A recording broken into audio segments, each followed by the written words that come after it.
Hello and welcome to Absolute Cuts, the podcast where me and Ryan Cullen discuss films. Yeah, basically, or whatever else is happening that week. We never week. describe what the actual podcast is. Yeah, who fucking fuck them. Yeah, it's fair enough. I'm getting very unprofessional on this again. Yeah. We've also not told people to subscribe for a while. No, subscribe and like. Oh, subscribe and like. You know, I should have put that into the little advert I got going. Yeah. And somebody messaged me, can you, because you haven't heard the advert. No. Someone messaged into the Discord group, can you please lower down the techno music in the background? Is it insane? Is it intense? I don't, because I'm using like royalty free music. Yeah. So it's always like something like Summer Breeze by DJ Trap House. Yeah. And it just goes boom. Yeah. I have to try and find the most. I'm always like trying to find the one that sounds like an advert, but it is not ridiculous. Because royalty free, they're always like. Somebody's always in those steel drums. Do you not find some of that? You know that like kind of maybe like that cinema kind of interview music, almost like lift music. Oh, aye. But just some guy on like a harpsichord or something like that. It's just or a keyboard and shit. I was trying to do one with the "Let's All Go to Lobby," but I mean they're singing around the back of it, so you're just talking over another voice. Yeah, so like and subscribe. I'll start doing that. I'll start telling people at the start.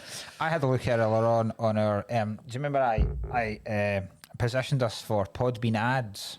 Oh yeah. Do you know how much we've earned? What? $5. No, we haven't done. That's more than our merch. Yeah. And then I was like, that seems very little. And then I looked at the reasons why, and they do a content filter. Ah, well. So apparently the good people of Podbean don't really fancy giving us money to advertise. Yeah. Okay. So I mean, because I checked and I was like, we're well above the listeners. Oh, good. Like we're well above the qualifications you need for people to. But it does seem like there's so I've turned it off and then I'm going to turn it on again just in case there has been an error. Because I'm like, I've listened to other podcasts where the content's brutal. Yeah. Like that's like the thing. Like I'm banned now, shadow banned. I can't advertise still. But and then I just checked the next reel and it's like a guy getting hit by a train and I'm like, right, yeah. It doesn't make any sense. Yeah. And you can't get in touch with any one of these people. Anyway, stuff to discuss. So, there is AI podcasts now, I found out. The AI just makes a podcast? Yeah, somebody's like typing in and they're just like thinking it's a fake AI podcast goes and they're just talking about, I don't know, well-being or something. It's like, give me an hour podcast and just talk about well-being. And people are sticking it up, hoping that people kind of... Because if you're listening to like meditation, it wouldn't really matter. It's just somebody going, breathe deep. You wouldn't even fucking know if it was a thing. So they're just pumping up all these and then going into the adverts and trying to make money off the adverts on things they haven't done. Wow. That's the end of the day stuff, that. Somebody finally explained yesterday. I got my photos taken for the Fringe yesterday. Is this the data centers thing? Yeah, someone finally explained as to why. I think we might be just idiots. Somebody started shouting at me. So I could never understand. And then, so it was Daryl who did my photos. So I was like, I don't really understand this. And we're talking about it in a podcast. And he made it because he was like, he was moaning about the price of memory cards. And I went, do you know what? I actually was trying to buy a mini SD card. Yeah. And the price of it has gone up massively. It's like double the price from the last time I bought a memory card. And he was like, yeah, it's because of AI.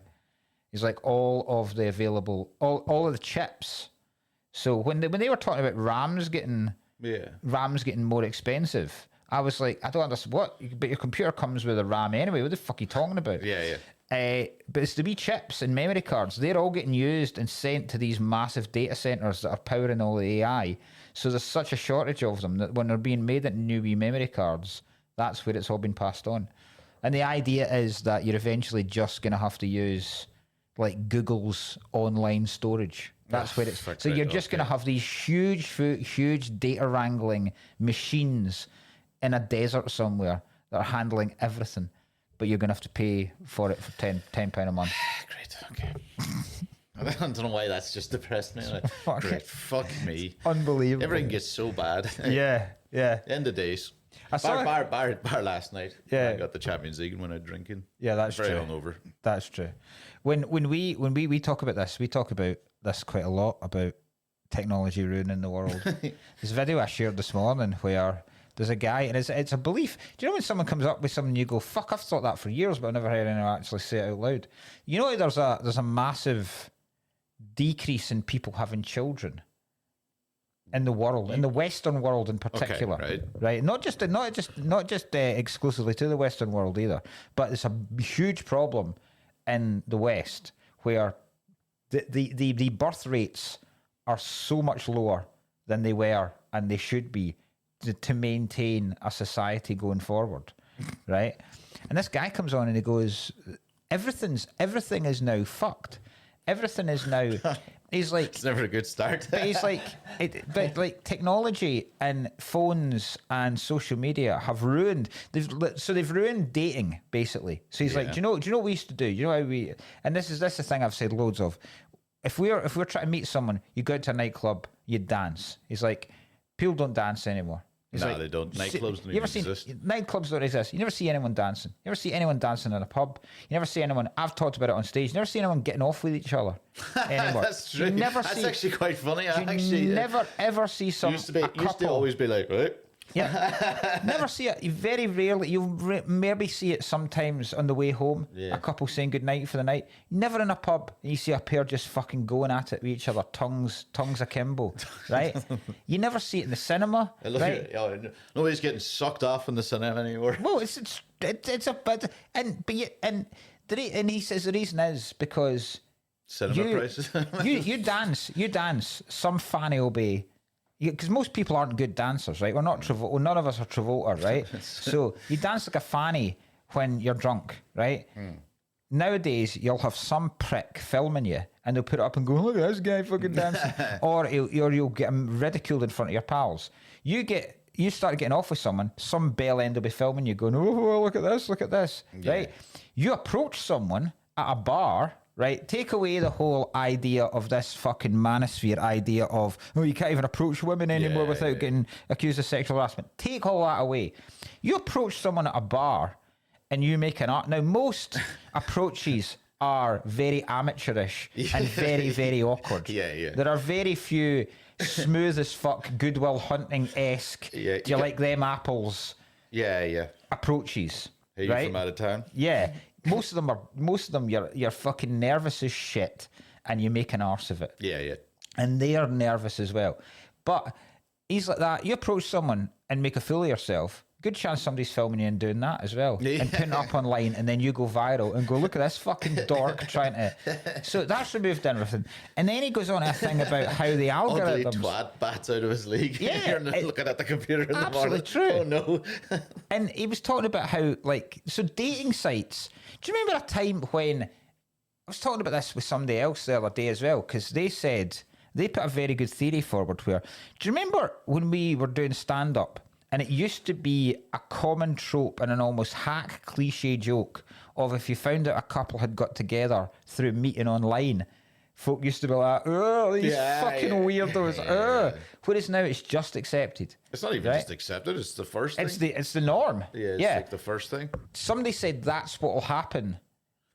They were saying that they know 3 people that have taken the fat jabs, but they would never admit to it. Okay. Right. Now, partly I'm at fault for that because I ridicule people that take the fat jabs because I say it's cheating. Right.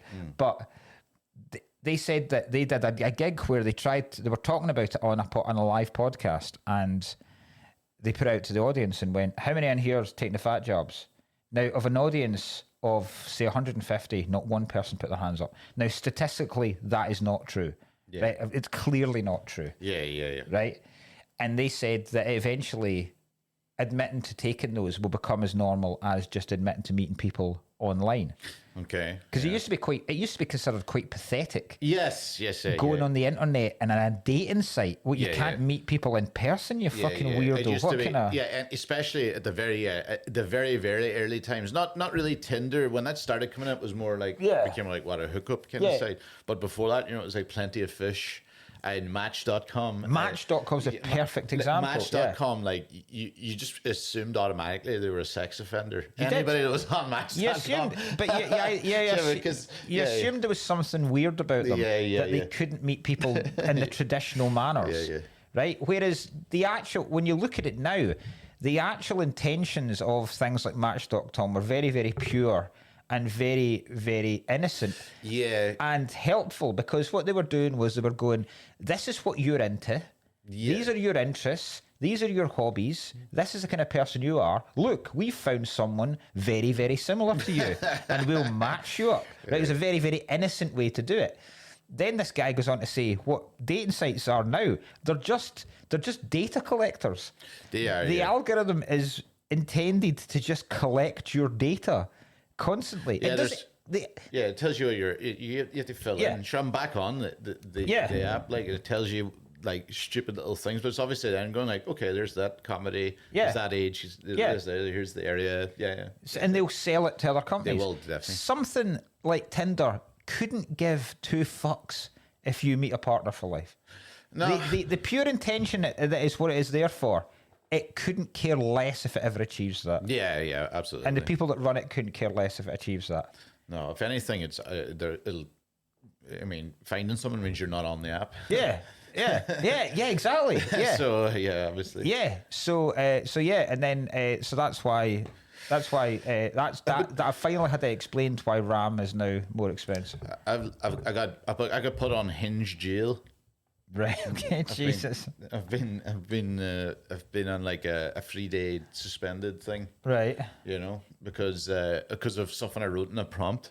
Right. Like you get prompts. They're like, oh, you meant to do whatever. And mine's was just about like, what do you do to unwind in the evening? And I wrote something like, I like to open up a cold beer and watch Charlie Kirk's throat explode. Jesus Christ. And they were like, that's perpetrating violence towards the community and all this time. I'm like, oh, for fuck's sake. I can kind of understand that, to be honest, Ryan. Like, I can kind of get, like... Yeah, come on.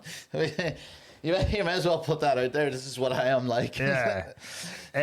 What's the kind of, like, take me through a Hinge interaction. Because I've never, ever been on any dating app whatsoever. So you match up. Is Hinge the one where the lady has to accept you? That's Bumble. That's Bumble. Honest to God, is nobody? Bumble. Is no like. How's anyone taking any of this seriously? Like, see when you're sitting at home and going, I'm gonna look on Bumble. Yeah. Fucking Bumble. Shut up. But go out and speak to people, you freaks. Do you know what? I actually think comedians are a good gauge of this, because one of the fucking things, you're always asking people how they met, right? Or you see it at most gigs every week. And the two most common answers now are online or work. Yeah. So, which doesn't count. Because work sometimes happens. Obviously, you're just in with someone all the time and thing. But again, it's so rare now to be like, I met her at a bar or whatever. Nobody ever answers it's proper, it like that. Proper old school. It's just like, she was in the vicinity where I work, or online. I mean, work. You can understand. I would have thought. I say like the gym and stuff like that. Because I was going to say like extracurricular activities, but then people don't really do extracurricular activities that much anymore. The gym's pretty much the only one. Well, extracurricular activities too would be a lot of times same sex. It's exactly, because I'd be playing all mine like are like golf. 5-a-side golf. Yeah, that's very, very true. Actually, very true. And then the gym, you're adding that extra creepiness of does anyone really want to approach someone at a gym? I couldn't do it. And just immediately, like, you're so exposed at the gym because they immediately know they've immediately got some kind of grasp over your physical prowess as well now. So Jesus Christ, get away from me, you weak cunt. Exactly. They've seen you just struggle to put just the bar back. Oh my God, not a chance. So Hinge is just, you're putting yourself out there. Somebody says, so do You do you get a mix of you say, oh, I like this person, and what do you do? So you you're both have to match. You both have to match. You spot some hottie. What do you do? Well, on Hinge, you basically have their profile, and they'd have like maybe like 5-6 pictures, and they'd have prompts. One of mine was Charlie Kirk's. Right. Okay. Throat exploding. Right. But usually it'd be just like, oh, fucking, I like this or whatever. Prove me wrong about... I like long walks. Prove me wrong, pineapple on pizza, right? Right, oh God, Jesus. You tend to... Obviously you avoid that because you're just like, there is... immediately, no harm, but like, that is not your... You're not going to be able to even talk to but that like person. Rocky IV's the best one. Prove me wrong. Usually, What the fuck was... One was like, I did see someone like, because it's very funny Hinge, because it's kind of like more proper-y one, kind of like the way like Tinder's kind of more grubby, right? But it's so funny. The only place I see constant sectarianism is Hinge in Scotland. It's so funny. It'd be like a picture of like, like some little cute woman like this, like this for her friends, and here's her cat, and then the bottom's like, no fucking Huns, by the way. Jesus Christ. And I'm always like, Jesus. Like, even when I see it, I'm always like, fuck me. Wow. And everyone in Glasgow, or general, like, if you're ever in Glasgow stuff, loads of women, their last picture will be with them wearing either a Celtic or Rangers top, just so you know. Just so you're setting boundaries right from the start. Like, so wow. Funny. It's so funny. That's insane. No fucking... I think I said it before in the thing. I saw one that said, no fucking mix. It's doing 1-8. No Irish, no blacks, no dogs. They were fine with dogs and the blacks. It was just no fucking mix. Wow. I'm always howling. It's the only place it's not like that back home. Yeah. Even with all the thing, like, there's not really that type of shit. But over here, it's just thing. So you see a prompt and you go, "Oh, I like the look of this one." I can write something funny to that. Yeah. So that's almost like an opening. It's just like an opening. It's giving you. It's hitting something up, and they're wanting you to bat out at the park. Yeah. Right. They've pitched you a low ball, and they want to see how you hit it back. Yeah. So you then say, and then you're like, God, how pathetic are we being on this app? And then they'll be like, what are you saying? And then I'll be like, right. Right, okay. so there are ones where it's just shut down immediately. Right. Oh no, loads of the time, like you would have like even like a couple of back and forths, and immediately like, So I thought it was like, I thought you saw a picture of someone and you went, "Hey, baby." Well, yes. What's happening? Yes, because you could like that picture and write something there. You can also just like the picture, right? That's awkward again, because then you're just like, it's like, hey, how are you? See, it's quite a risky thing, really, because I know I am far funnier. I can be far fun. I can be on person. I can be my funniest in a WhatsApp group chat. Okay, right. And because I've had time to think of something, right? So I could be far more I know I would be far more charming in a message to someone than I ever would be in real life. I'm the opposite, I think. So surely that's opening you up for a fall. Maybe, I suppose. But then so's the picture, because there's no way people are putting up an accurate picture of themselves. Yeah.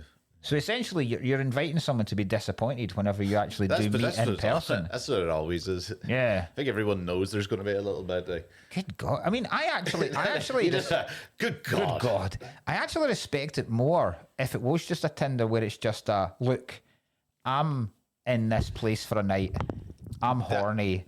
Yeah. Do you want some completely I don't want to pay for sex. Yeah. So would you like to have completely uncomplicated? We don't even need to know each other's names. I'll be in and out within half an hour.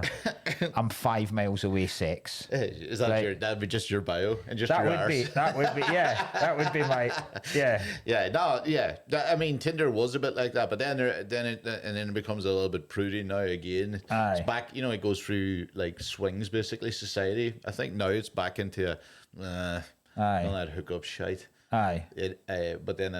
But then you're just like, well, that was what the whole thing was at the start. Yeah. And it was kind of, at least it was straight up.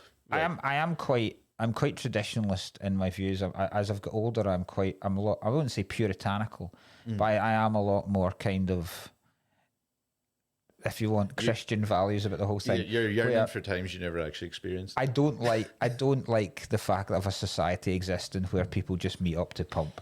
Okay. I don't think it helps society. I don't.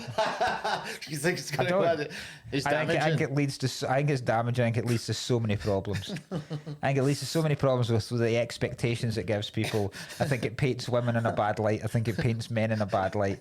There's no productivity comes from it. I don't like it. So many problems, Mark. Yeah, I mean, a lot of it probably stems from my jealousy of the fact that I never got to experience it. Yeah, probably. When in my 20s, I would have happily had a service like a Domino's for sex.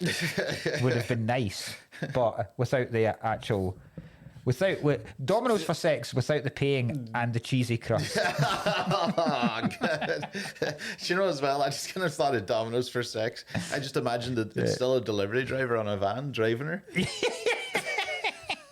You get it free if he's not there within half an hour.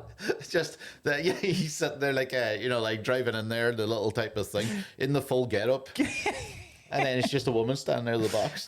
Phone up raging going, you forgot my garlic bread. Fuck's sake. The only, do you know the only surefire way to meet women nowadays is to work for JP Morgan? Oh, fuck it then. Jesus Christ. Devastated. I want to talk about this. Devastated. It's fake. It's fake. The guy's made it. The guy's like a fucking... Ugly he's like a fantasist. Aye. He's like a proper Walter Mitty. It's so bizarre, yeah. Wizard of Oz type fantasist.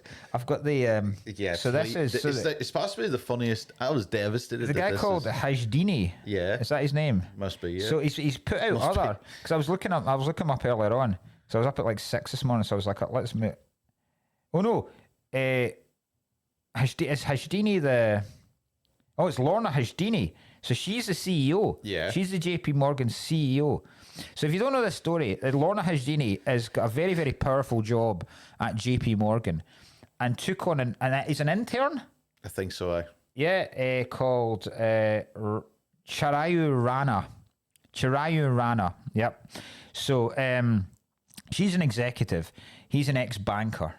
Went to work for JP Morgan and basically claims that he was kept as a sex slave for this woman, right? And she would literally, it's as close to the plot line of a porno as a story as I've ever heard. Do you know what I mean? Like, see if you saw a news article come out one day and it was like, woman has to pay tradesman in sex because she doesn't have enough money on her. You'd be like, right, I've seen that film. This is exactly the same. Do you want, I see you're up for your annual review. Yeah, I could give you a raise, but what are you willing to do for me? That's literally what this guy's saying. So, but she took it. So, some of the lines are incredible. The lines are... And it's even funnier when you realise that he's been completely untrue about this. So he's made up these lines. Some of them are ChatGPT, he says. Really? And wow. Like, no way did ChatGPT come up with some of these. So...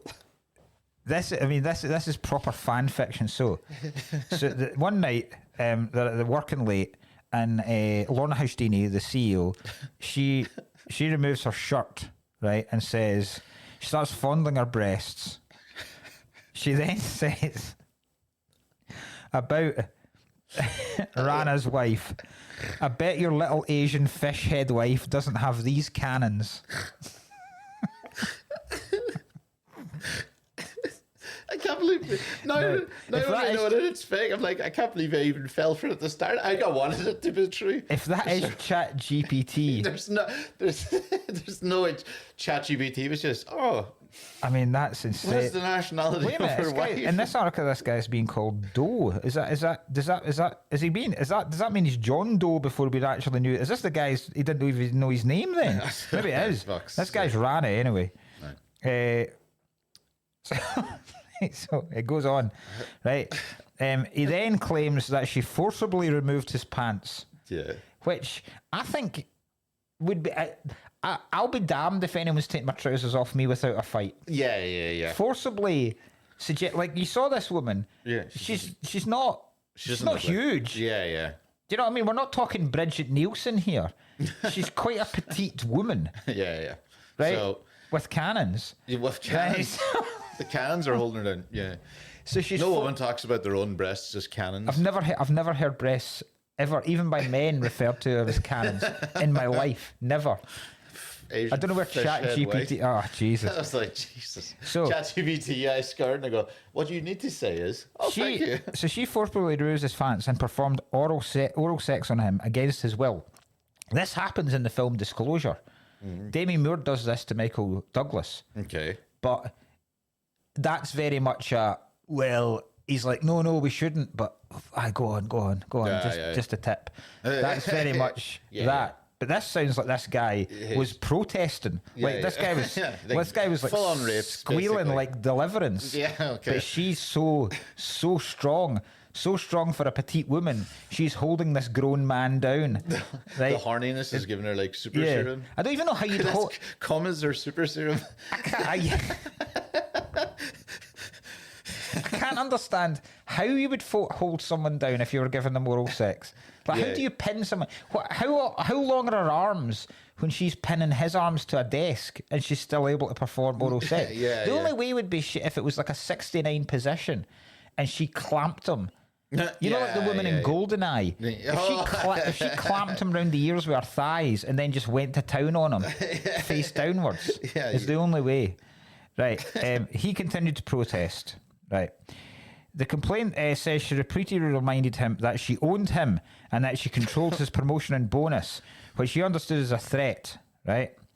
He claims that Hajdani propositioned him for oral sex in the office on one occasion, asking, I don't know this, birthday BJ for the brown boy, my little brown boy. This guy's Asian, by the way. So yeah, she's referring to him as little brown boy. I love the way in the fantasies she has to be mad racist. Yeah. Oh, aye. Like, I mean, she's covered. She's been racist to two cultures. Two cultures here. The CEO. It scans as well. That's the funny thing. Oh, these cannons are firmly aimed at the east. Right. Twice he claims that Hajdini propositioned him for. Oh, no, I've done that bit. Then she gets. So this is again. I've never heard a woman say the term BJ in my life. I've never heard anyone use the term BJ. BJ. So then she gets. Then she really kicks things up a notch. I fucking own you. I will make you pay. Do you think you're going to be in good standing if you do not have me in your corner? She allegedly said. Do you really think that management wants some brown boy Indian leading originations?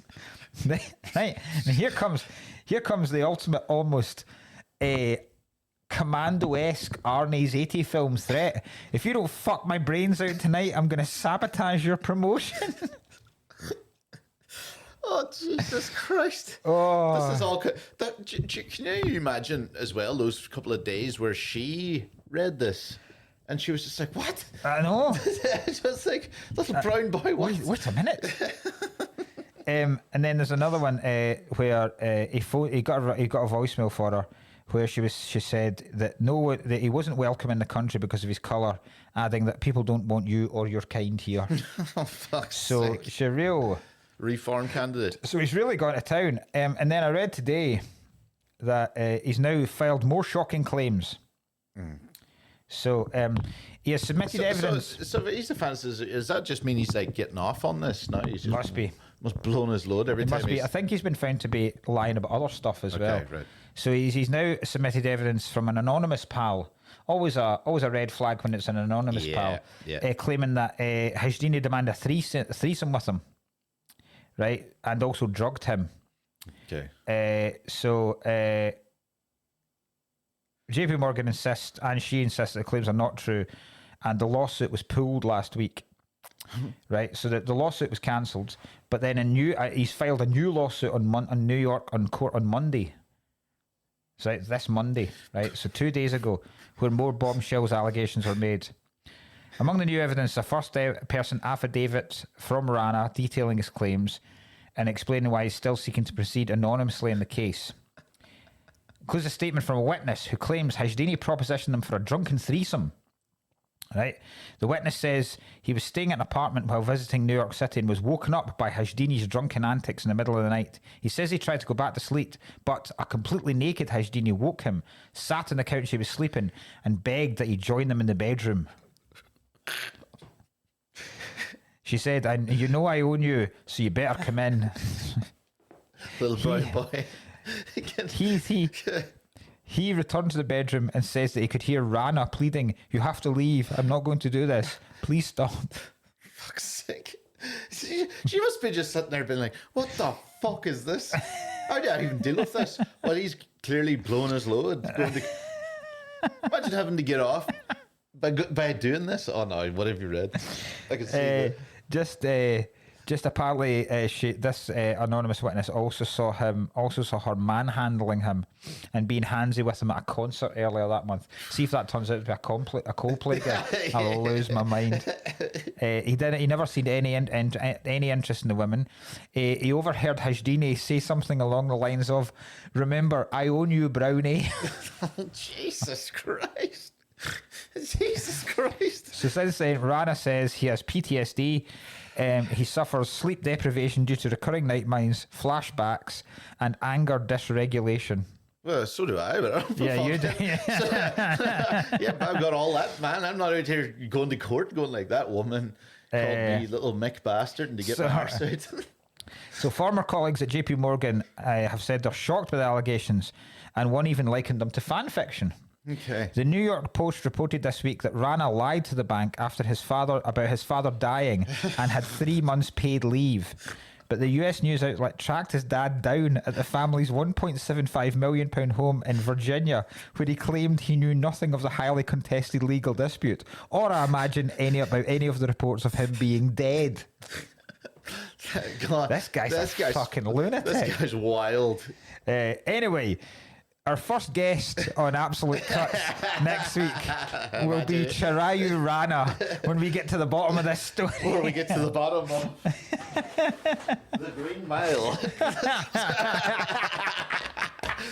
What a film have we doing as well? That's so funny, just getting them in for the Green Mile. Oh, that's fantastic. Wonderful. Right, we got to the film.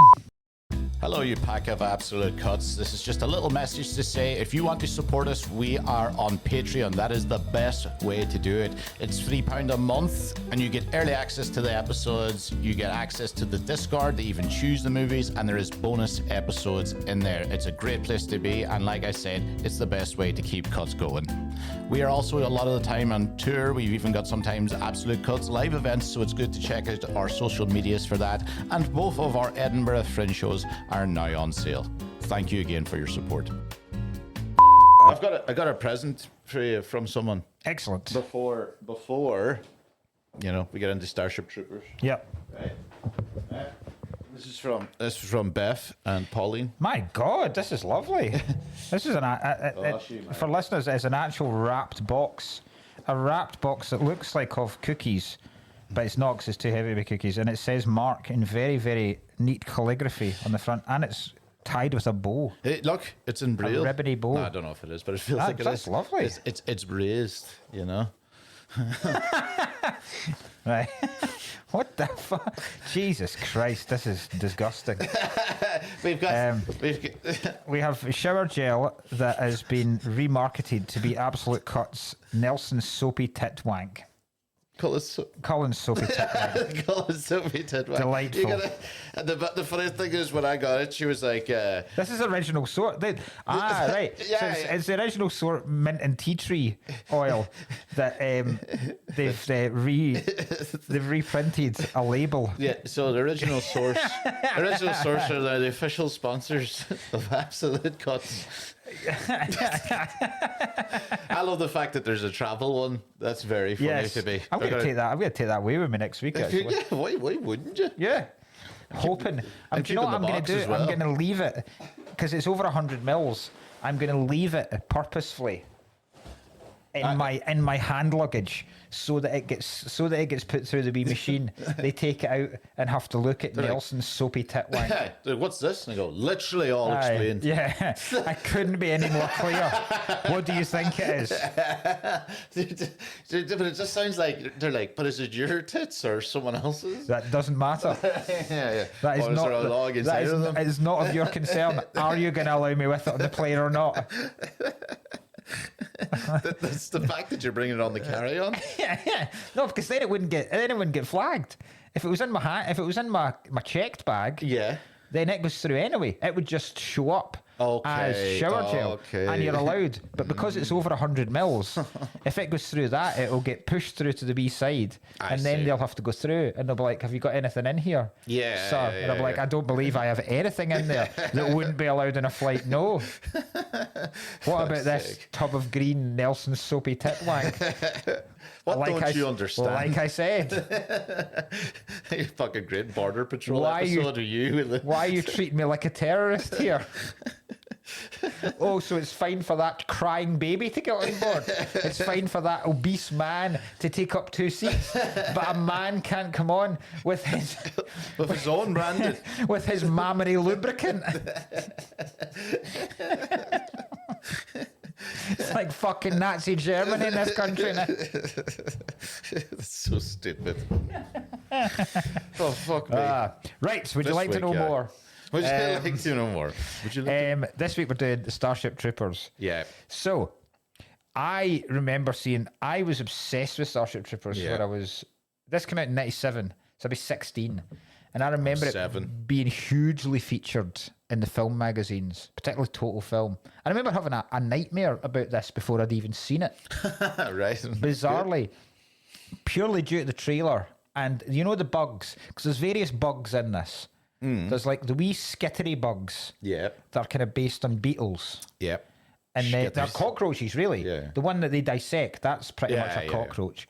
Then there's the big, huge fucking bug that can fire. Shoot its muck everywhere. Yeah. And then there's the brain bug. Yeah. And then there's the fucking runny about bugs. Yeah, that are basically they're like stag beetles. Yeah. Oh, really? They are actually. They're the sharp ones that can just, any bit of it hits you, it'll slice you in half. Yeah. It was them. I had a nightmare about them. Okay, yeah. But here's my question. When you first saw it, and even since, did you get really what it's about? No, because when I first watched Starship Troopers, I must have been, I would say I was 10. Yeah. Like, I must have been about 10. And then I watched it again when I was maybe about 15. I don't remember. I doubt it. I definitely didn't. I doubt it. I know people will be like, how fucking stupid are you? Because I've seen a lot of online stuff about that. They're like, how fucking stupid, do you not notice? And I'm just like, I just thought it was an alien movie. I took it at face value. Yeah, I took it at face value. I just took it as a kick-ass. I mean, obviously now it's a kick-ass Marines fight massive bugs film. Yes, exactly. And there was some bits that even when I watched it later on, I'd go, right, it's okay, right, yes, he's dressed. Dougie Hauser is dressed as a member of the Gestapo. Yeah. Great. And I was like, right, okay, I get it. I get that. I get that. I get the Nazi symbolism. But the only this time, when I was researching it, did I go, fuck, this film goes deep.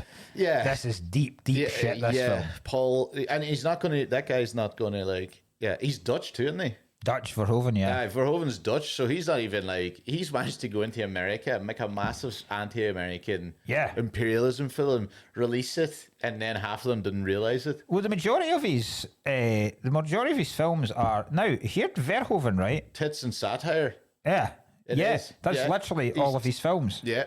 RoboCop's the same as this. RoboCop's pretty much a satire on American consumer culture. Yeah, it's more inner than outer. And Law and Order, yeah. It's like, Yeah, that's perfect. Yeah, it's more, in America is RoboCop, outside their foreign policy is basically this one. RoboCop's a satire on Americans' domestic policy. Yeah, this is a satire on our foreign policy. Yeah. Perfect. Yeah, that's the way. That's it. That's it. That's this podcast done. Nailed it. See you next week for the Green Mile. Right. When we were talking about great filmographies, Verhoeven. Verhoeven is great now. You hear this, right? Yeah. So if we now, I've never seen. RoboCop was his first American film. Yeah, okay. I've never seen anything. Yeah, what do you call it? There's one. There's a famous one that has got a gang rape in it. Right. And it's pretty wild. And you're like, what are you doing, Verhoeven here? Business is business. Turkish Delight, Kietji Tippel, which is Dutch for something, Soldier of Orange, Spetters and The Fourth Man, and Flesh and Blood, right? They're all made... What is this? Spetters? Spetters. That's the one I think was Spetters follows the lives of three young men who have little in common but their love of dirt bike racing. I think that has a really bad scene in it. Right. right. Reception.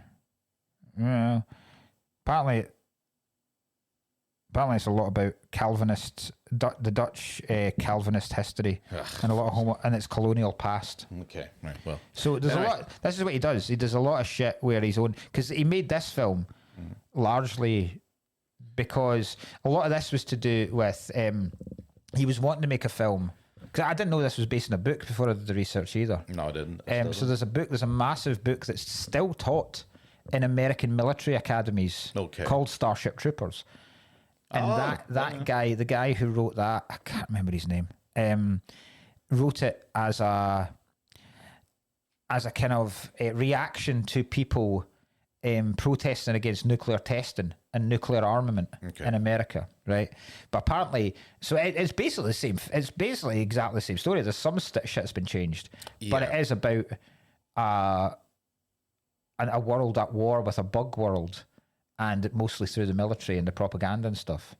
And so and then they started to make it in I think it was the original title for it was Bug Hunt on Outpost Number 9, which is fucking class. That's a fucking I like that. Great. You started and I laughed, and by the end of it, I went, "No, man." No, Bug Hunt sounds terrible, but when you introduce Outpost Number 9, you go, It's like Brawl and Cell Block 99. Yes, stick a number in it. Yeah. So he wanted to make that as that, and then the guy that wrote the script wanted to make a film. He wanted to make an all-out military film where it was just fucking gung-ho, like almost like a World War II fucking Marines, Navy SEALs. But he also wanted to do a teenage love drama in it as well. Yeah. Okay. So, and then Verhoeven just wanted to make it because he grew up and saw in Holland. He grew up in Nazi-occupied Holland, so he wanted to kind of incorporate that. So then they do this. So RoboCop. So like I was saying, RoboCop was his first American film. Yeah. Class. Follows it up with Total Recall. Yeah. Class. Unreal. Follows it up with Basic Instinct. Yeah. Amazing. I've never seen Basic. Basic Instinct is awesome. That's the leg one. Yes. Yeah, I've never actually seen it. Brilliant. As a thriller. As a thriller, it's incredible. Right. Then follows up with Showgirls.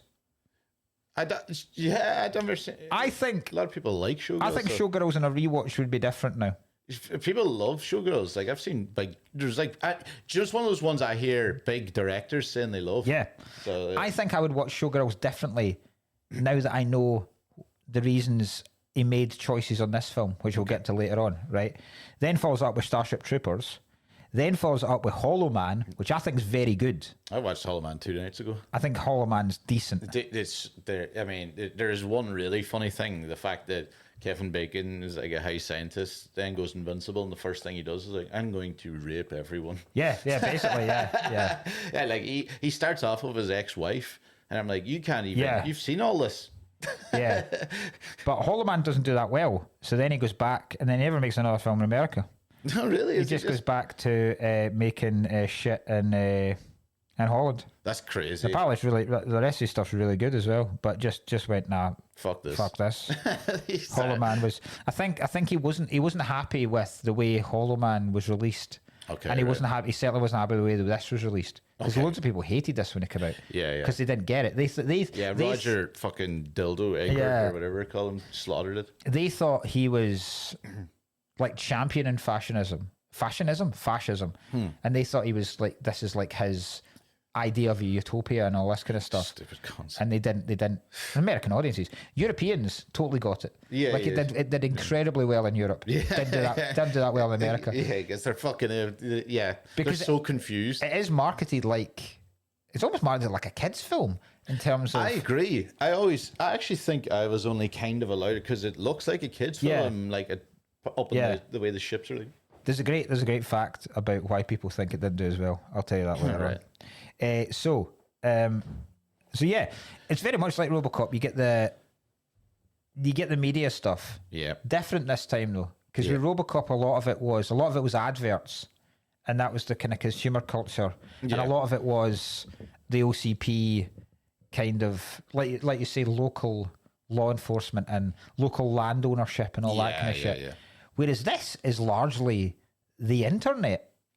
Like just you want to see more? Do this. Click that. It's a lot of click down menus, which at the time didn't exist. Yeah, I suppose. Yeah, never thought of that. Like this is 97. Yeah. So 97, I can't remember the first time I was on the internet, but it certainly wasn't before 1997. And they're FaceTiming each other. Well, that's ridiculous. That we'll get to that. But yeah, click down menus is, and also the fact that it created what we have now, which is clickbait stuff like that. Would you like to know more? Yeah, it's almost like you Swiping. won't. Yeah, it's almost like click here. You won't believe what this bug does. Yeah. Do you know what I mean? That's true. Yeah. So it's proper like visionary kind of shit. But a TikTok. Yeah, you won't. Yeah. It's great. I do like. I find there's something quite funny, the fact that most of the people look like they could be in The Offspring. They do. there's so many people that are like, he's in The Offspring. A lot of Dexter Hollands out there. Especially Jake Busey. Oh, that's right, Jake Busey. And he is essentially the guy from The Offspring. Even Clancy Brown. Clancy Brown, yeah. Clancy Brown. Could kind of. Yeah. Like if he was just the bass player, you didn't really notice. Yeah, you're right, actually. But yeah, Busey's got exactly the same haircut as it. What's the lead singer of The Offspring called? Dexter, isn't it? Dexter Holland. Is it? Yeah, Aye. I'm pretty sure. Exactly the same fucking. And he dresses like him. Yeah, I just kind of was like, it's just a lot of Offspring. Yeah, a lot of which teeth. would have been massive in '97 too. Huge bit of teeth, Jake Busey. Oh, he does. Aye. So is that Jake? Is it his brothers? Is it with Gary Busey? I thought he was his son. But what age is Gary Busey? I'm kind of confused about this. Or what age would Jake Busey be now? It probably is his son. It's just 97. So, Jake Busey's 54. Oh, right. Okay, then must be it. Sure, Gary Busey would be about 70, 80 now. Yeah, that makes sense. Yeah, he's the son. Yeah, he's Gary Busey's son. Yeah. Let's get confused over the years there. He had a good wee run, Jake Busey. He did Twister, Starship Troopers, and then Enemy of the State. No, not so bad. Decent. So you can see very good films. Great name. Johnny Rico. Johnny Rico, fantastic. Sounds like it'd be just a Street Fighter name. Absolutely. Yes. Yeah, exactly like Johnny that. Rico. Johnny Rico. They don't do 90s names. They don't do like Frank Ducks. You know, Frank. All of names are so much better. They don't really put the effort into people's names anymore. They don't. Yeah, it's always just like, I can never remember like lead actors. Bar like maybe John Wick. Yeah. John Wick's a good name. Yeah, but like the rest of it, like what's the transporter's name? That's a good point. Exactly. It wouldn't. Back if it was made in 1993. Indiana Jones. Indiana Jones. Han Solo. Yeah. There's names. Alabama Whirly. But it'd be a name or a thing or Yeah. No, it's Johnny Rico's a great name. Johnny Rico, class. I don't really know. I know Denise Richards called Carmen. I don't know what her second name is. Yeah. And then the other girl's called Dizzy. Yeah. And then what the fuck's Neil Patrick Harris called? I don't even know his name in it. No. I actually forgot it was him. Yeah. You know, he's in it a lot less than I remember him being in it. I kind of looked at it and He's only in it for about 4 scenes. I remember the oil guy that's always fucking the old sergeant, you know. Michael Ironside. Aye, great crack. Yeah, Michael Ironside, whose arm's cut off and looks like one of the worms from Tremors. He's got a really weird stump. I don't quite know what it's done. Like, I don't quite know why they've made the stump so pointy. Like, cut it a different bit. Yeah. I would have gone a bit higher because it looks like it's almost got a use. He's trying to make it a weapon, quite. But he hasn't got it there yet. It's weird. Like you go, maybe that could be used as a touch screen thing, but I think he'd really have to lean over to use it. It's a bizarre looking appendage. Literally the most attractive high school Neil Patrick Harris is the only normal-looking cunt in this high school. Everybody's so clean cut. Everyone's ridiculous. Johnny Rico and all, they all look like action men. They do, yeah. Everybody kind of looks like a different type of action man. Yeah. Oh, when you see him in his tuxedo, it is literally like you've put a toy in a tuxedo. Yeah, exactly. Yeah. And Denise Richards is just like stunning, literally flawless. Absolutely flawless. Yeah, it's very funny. Yeah. It's incredible. Yeah. Because obviously being 16 when this came out, I couldn't have pushed my chips in quicker with Denise Richards. I was like, good God. I was like, God. Jesus Christ, this is literally Denise Richards literally everything I've ever looked for in a woman right there. She's like the second hottest Bond woman, and that's a very controversial one. Yep. I know the hottest. Yeah. Halle Berry. No. It's Halle Berry. It's not Halle Berry at all. It's easily Halle Berry. Halle Berry's not even top 10. That's easily Halle Berry. Not even. Eva Green is very much. Vesper Lind is very much. Vesper Lind. I always hold a soft spot for Isabella Scorupco in GoldenEye. Right, yeah. Tastes like strawberries. I wouldn't know. I would. Right, okay. Good name. Aye. A really good name, Isabella Scorupco. Yeah. Right. Also, Famke Janssen, great name. I know Famke Janssen. She's a Bond girl? Xenia top. Well, she's not a Bond girl. She's a Bond girl villain. Okay, right. She's the one that can crush people with her thighs. That wasn't Famke Janssen. Famke Janssen. I had never put that together. First time Hollywood's ever seen Famke Janssen. Wow, bizarre. Yeah. Okay. But yeah, Denise Richards is definitely up there. Up there with one of the worst Bond girls of all time. No, she was terrible. Absolutely, one of the worst. She's terrible. But yeah, decent. Like Wild Things is a great film. It is. Drop Dead Gorgeous is a great film. Don't remember. If you've ever seen that, but Beauty Pageants. Don't remember that. No. That's really, really good.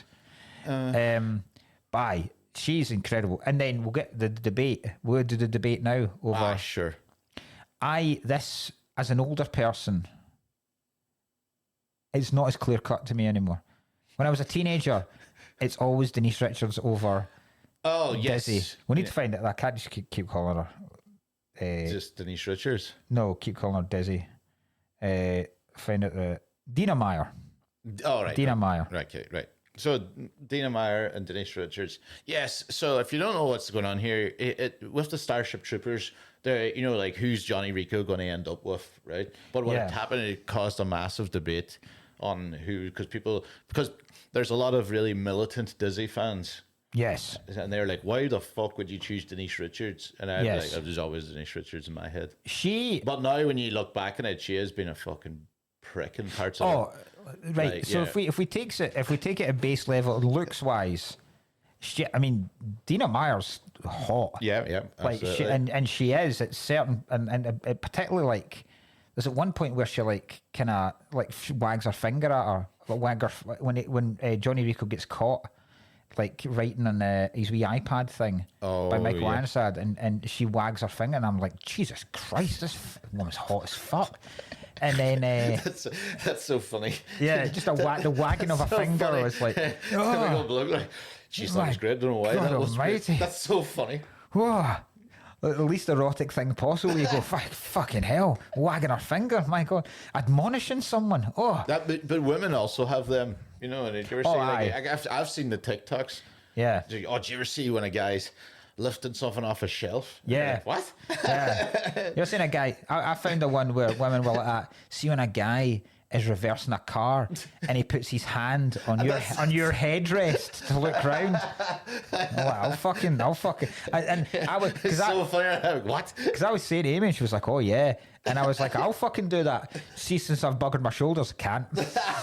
I can barely see if I didn't have reversing cameras, I'd crash all the time because I never look back ever. That's great. Oh, the way he looks at that wee screen. Yeah. To help him guide the thing. The way he has to really peer down because he's not got his glasses on. Oh, fuck's sake. But so in looks wise, I still think it is Denise Richards because it's Denise Richards. Person wise, It's not even a contest. Yeah, obviously, yeah. She is a piece of shit. Yeah. Horrible character. Yeah. A horrible person. And from the start to the end, a horrible person. Yeah, she pushed it the entire time and kind of I think she just smiled and went, and you're like, well, wait a minute, no, you were. She flirts with everyone. Yeah. She's even flirting with Ironside at the see when he hits her with his wee dildo arm. The way she looks up at him and smiles, I'm like, you're fucking flirting with Ironside here. She wants to make it in the military. Exactly. He just taps her with a wee half arm, and then she looks up and flashes a smile at him, and then immediately, literally, almost drops her pants to that guy that Johnny Rico's playing in the match. I was like, here. Like if I saw my girlfriend looking at someone like that, then she does this thing, which I think is one of the most manipulative things you could ever do to someone. See if you're flirting with someone and they know you're going out with somebody or you're married to someone. See if you then get off with that person but look directly at them. Oh, I think that's one of the worst things bizarre. You could ever. That's bizarre. It's really weird. Weird behavior. Yeah, manipulative. Very manipulative. Like, she does all that stuff. She's completely into that fucking. And he's a prick. He's such good casting. Yeah, he is a prick. Looks like such a fucking cunt. The whole way through it. I was like, I'll be fucking. A guy that's just about to leave high school but looks 36. Oh, I didn't even fucking kind of caught that. He looks like looks so much older than the rest of me them. Now. I reckon I'd be slightly younger than him. Yeah, he looks so. Yeah. So most of these people are from 90210. I don't know if you were watching 90210. No, not really. Kind of. No, it's great. No, I mean, for when you were a teenager, it was just really good looking people. Involved in bizarre dramas. It was like One Tree Hill. No, but it was like a funner version of Dawson's Creek. Okay, right. Okay. It was Dawson's Creek without the trauma. Okay, right. There was trauma. I mean, there was some horrific stuff happens, but it was done in such a glamorous way that you never really. Aye, it didn't slap that hard. Yeah. Right, okay. But the fact that when they're going to war, you know you're never going to see each other again. Tell the cunt you love him. Just throw the wee guy a bone here. Don't make him beg. Just he says I love you. Say it back. See, even if you've never said it, say it back. The guy, you already know. You could even do it. I love you too, Johnny. Anything. Give him the worst tone about it. Give him something to cling on to. Your teacher, right? Well, at that point they didn't know their teacher was in the army, but you've just seen him. That's right. You've just seen him sign up to the mobile infantry. Yeah. Sign up with a guy who's also in the mobile infantry that only has one hand and no legs. Yeah. Right? You know what the fate that is likely awaiting Johnny Rico. Yeah. Give the guy a quick "I love you" as well. That's it. Never seen him again. Fine. You probably know now you're going to break up with him. Yeah, of course. Yeah. By video message. Yeah. In front of everyone. I was like, whoa.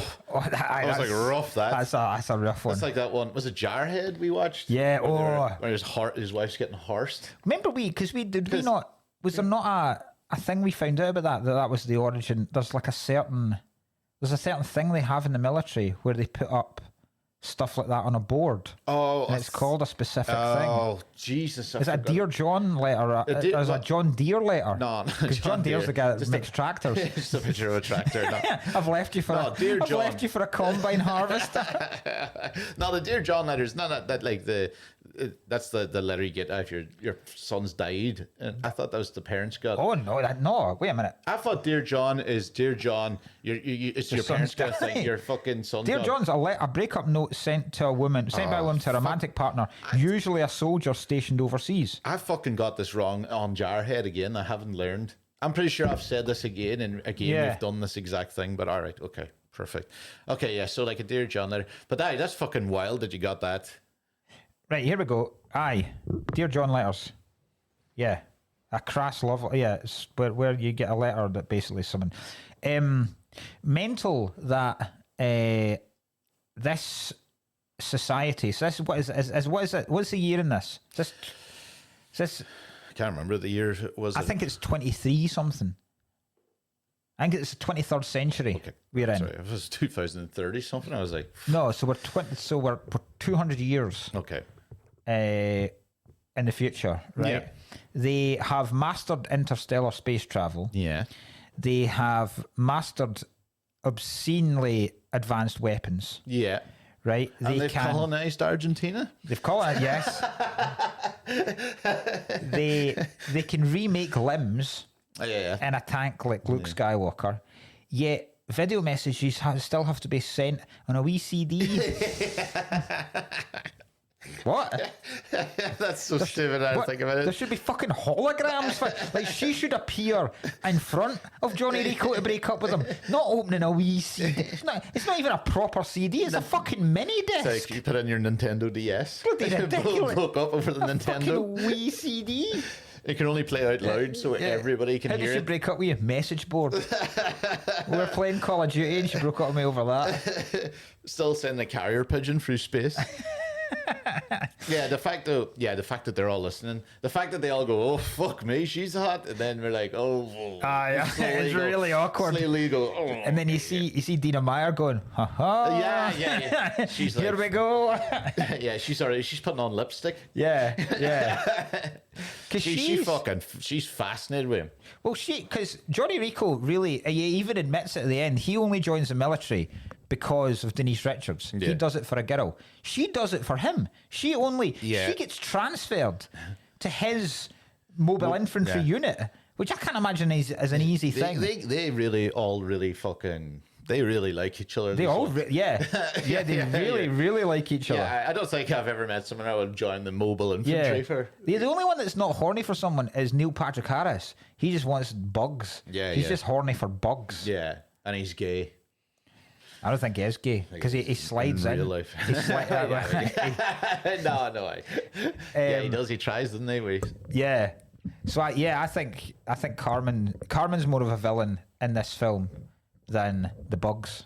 Yes. So yeah, the more you watch it, by the way, before I forget, the bugs look fantastic. Yes. This fucking film looks fantastic. Like they obviously CGI the actual planes, and you can see that parts are like where they fault and everything. Yeah. But the bugs look better than most CGI stuff now. Still, this is quite like Jurassic Park as well, in the fact that like even the thing in the slicing the people, it holds up. It holds up so well. There's no part of it where you go, oh yeah, you can tell that CGI has advanced massively. I think, see the scene where they're at the Planet P at the end, and the compound one. So they're in the compound and they just see all the bugs, but the bugs are coming at them and all crawling over each other to get to it. Yeah. That looks incredible. Yeah. I kind of just like, what the fuck? Like, what are we doing? It's kind of, Even the big massive bug. Oh yeah, looks phenomenal. They look way the one better. that he rides on its back, and it looks, and the brain bug looks. Yeah. The CGI, most CGI shots of all time up until that point, like even more than Jurassic Park. Yeah, was it great? But then you look at Jurassic Park. Jurassic Park looks fantastic, seamless now. Aye. At no point do you go fucking hell. Yeah, that was made in 1993. It's awesome. It's just fucking depressing, to be honest. It was good at the start to see I love the meme or the gif or whatever you want to call it of I'm doing my part. I'm doing my part. Because we watch it, me and wee boy watch it quite a lot, where it's like, and it will come up with each person, and it will come up with like, the first guy will be, so it's in your golf bag, your driver, I'm doing my part. And then it comes up with irons, I'm doing my part. Wedgies, I'm doing my part. And then it comes up putter, I didn't do fucking shit. It's good to see the origin of memes sometimes. It'd be funny if you're like, if they're doing American ones now, like, I'm doing my part, and it's a guy like slowly putting on a fucking white hood. See when you find out. See when at that, when the wee kid comes out and goes, I'm doing my part, and everyone goes, ha, ha, ha, ha, ha. I reckon that kid probably went to war. Yeah. When you find out later on, you go, I think there's a fairly good chance there are children in these infantry units. Child soldiers, the brain bug. I never understood why it was set in Buenos Aires. Yeah. Seems a bizarre place. That's what I was saying. They don't look Argentinian. A bit of colonizing going on here, were they? I think that's what it is. I think it's like another subtle, immediate thing that. Or, where did all the Nazis go after World War II? I didn't. Yeah, Every single person in this looks Aryan as fuck. Oh, this is great because that, I think we were saying like it is American imperialism, but they also use a lot of like Nazi propaganda type of things. That you slowly at the end you're like, all right, it's smarter than the.